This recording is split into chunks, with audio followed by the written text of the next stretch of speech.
അസ്സലാമു അലൈക്കും. 2026 ഹജ്ജ് കമ്മിറ്റി മുഖേന പരിശുദ്ധ ഹജ്ജ് കർമ്മം നിർവഹിച്ച് വന്നവർക്ക് വേണ്ടിയുള്ള ഒരു അറിയിപ്പാണ് ഞാനിപ്പോൾ പറയുന്നത്.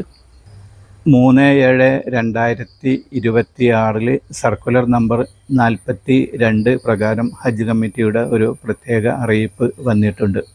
മധ്യേഷ്യയിലെ യുദ്ധ പ്രതിസന്ധി കാരണം 2026 എല്ലാ ഹജ്ജ് വിമാനങ്ങളുടെയും നിരക്കിൽ ഒറ്റത്തവണ വർധനവ് നടത്താൻ ഹജ്ജ് മന്ത്രാലയം അനുമതി നൽകിയിരുന്നു.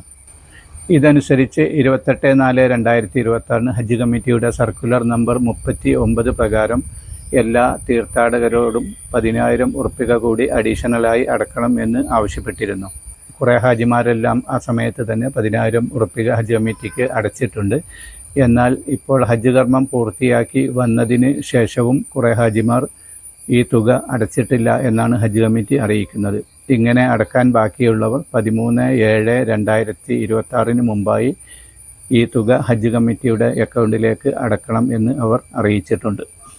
മുമ്പ് പണം അടച്ചിരുന്ന രൂപത്തിൽ തന്നെ ഹജ്ജ് കമ്മിറ്റിയുടെ വെബ്സൈറ്റിൽ നിന്ന് ലഭിക്കുന്ന പ്രത്യേക റഫറൻസ് നമ്പറോട് കൂടിയ പേയിങ് സ്ലിപ്പ് ഉപയോഗിച്ച് സ്റ്റേറ്റ് ബാങ്കിൻ്റെയോ യൂണിയൻ ബാങ്കിൻ്റെയോ ശാഖകളിൽ ആണ് ഈ പണം അടക്കേണ്ടത്. ആയതിനാൽ 2026 ഹജ്ജ് കമ്മിറ്റി മുഖേന ഹജ്ജ് കർമ്മം നിർവഹിച്ച് 10,000 ഉറുപ്പിക അടക്കാൻ ബാക്കിയുള്ളവർ ഇക്കാര്യം ശ്രദ്ധിക്കണം എന്ന് അഭ്യർത്ഥിക്കുകയാണ്. അസ്സലാമു അലൈക്കും.